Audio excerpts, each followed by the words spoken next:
Hablar sobre esta situación con el coronel Juan Carlos Liendo, ex jefe de la DINI, que ya nos acompaña en estudios. Gracias por estar aquí, bienvenido. Buenas noches, Tatiana, un gusto estar en tu programa. A ver, increíble lo que está pasando. Hablamos constantemente con usted aquí en el set de inseguridad ciudadana, pero estamos viendo ahora autoridades con cada vez más frecuencia que están siendo amenazados. Algunos de ellos reciben arreglos funerales en la puerta de su casa, les mandan balas, les mandan videos. Exacto. Exacto. ¿En qué estamos? Como ya lo venimos conversando hace tiempo, digamos, esto es parte de la escalada, cómo va creciendo la violencia criminal y está llegando a sus etapas superiores, que es muy, muy peligroso.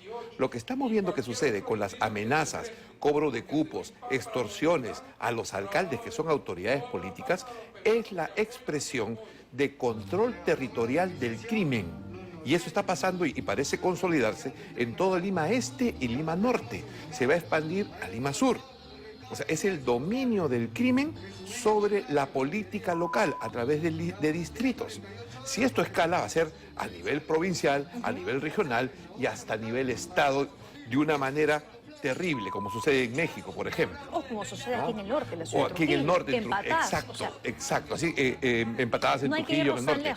No es necesario irnos tan lejos y vemos cómo esto va creciendo, ¿no? Ajá. Y se sustenta sobre un Estado que es invisible, que no acepta, que no puede enfrentar el crimen y solamente les queda levantarse de madrugada para una foto o cantar el gato rum rum. O sea, ahí está el Estado. Sí, no, está completamente desconectado. El gobierno está exacto. completamente desconectado y creo que es importante entender, que usted lo sabe a la perfección, que la extorsión en este caso es solo el primer eslabón de una cadena amplia de delitos. Porque aquí aparentemente lo que denuncia el alcalde de Comas, y lo hemos escuchado también con otros alcaldes, es: me extorsionan porque yo lo que quería hacer era retirar el comercio informal o limpiar esta zona de la ciudad. O otorgar licencias de manera ordenada. ¿Cuál es el vínculo? Ya, el vínculo son grupos locales que se arman a través de la corrupción y luego de la corrupción pasas a la extorsión cuando la corrupción ya no es suficiente, porque digamos, todo el mundo mira el escándalo de corrupción del Congreso, del gobierno, nadie mira los gobiernos locales, alcaldías distritales, provinciales, gobiernos regionales, nadie mira hasta universidades del Estado, nadie los mira, pero el sobrepaso de la corrupción es el dominio del crimen, y eso es lo que está pasando con los alcaldes. Ya hay un dominio territorial, ¿no?, sobre la autoridad política ante la ineficiencia e inexistencia de una acción policial, porque no existe.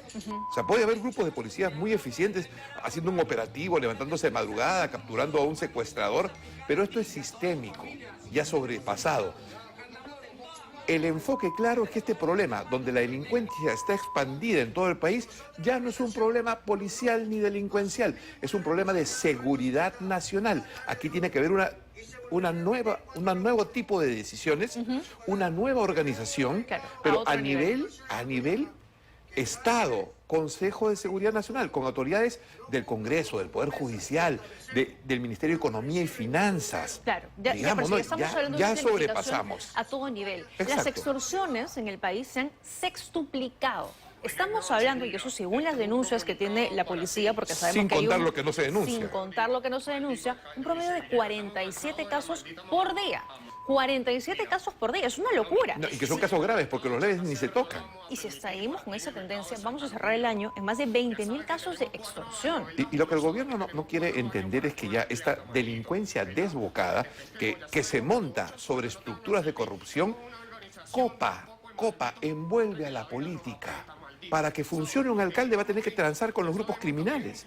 Y después de eso, el siguiente paso es: quien diseña la campaña electoral van a ser los grupos criminales. No, pero ¿qué me está diciendo? O sea, los grupos criminales van a ser parte de la próxima campaña, con más de 50 partidos van a estar ahí. Definitivamente.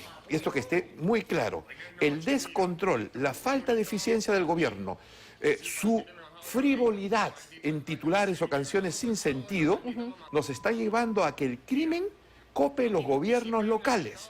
Y estamos hablando de alcaldías distritales y provinciales. Los están dejando solos. Están dejando solos. El siguiente paso son los regionales, ya hay en algunos sitios del país, a ver, digamos, pero es que el crimen que va a dirigir la política. Pero ¿cómo un alcalde también se va a poder enfrentar a sujetos como estos. ¿Los ha visto usted encapuchados, todos armados? El sujeto que habla y manda ese mensaje amenazante saca al final un arma, yo no la logro identificar, pero a ver. Claro, es una retrocarga, digamos, que Por Dios, puede o sea, destruir el cuerpo de una persona a ¿cómo corta tienen distancia. ese armamento disponible? Aquí estamos hablando también de un mercado negro de armas y municiones, explosivos.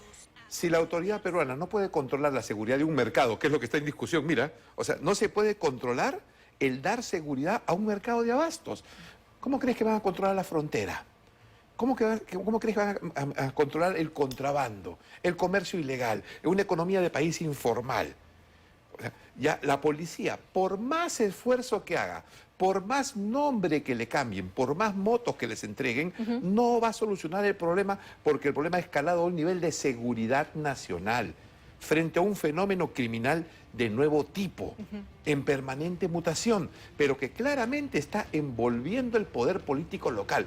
Porque aquí tenemos, si los alcaldes se quedan quietos y no denuncian en las próximas semanas, ya han sido ocupados. Claro. Están trazando con el crimen O para sobrevivir. o terminan muertos, ¿No? muertos. O, Ahora, mira, pero o terminan muertos, se someten al crimen o se vuelven parte de. ¿cómo ingresan esas armas al país? ¿Cómo es que se distribuyen y esas organizaciones todas están tan armadas? Porque el Estado peruano tiene sus fronteras permeables, o sea, no hay control.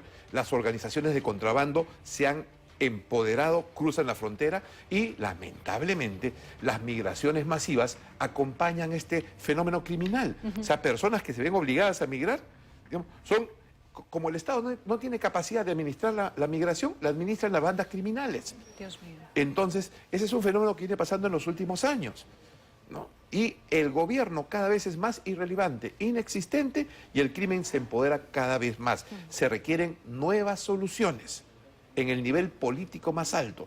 Y lamentablemente los políticos de hoy están encerrados en su soberbia, en problemas del Congreso y del gobierno que De acuerdo, no pasan del gato temas run run. completamente desconectados. Exacto. Gracias, Coronel Lindo, por habernos No, acompañado un gusto, Tatiana. esta noche, muy gentil por haber estado aquí.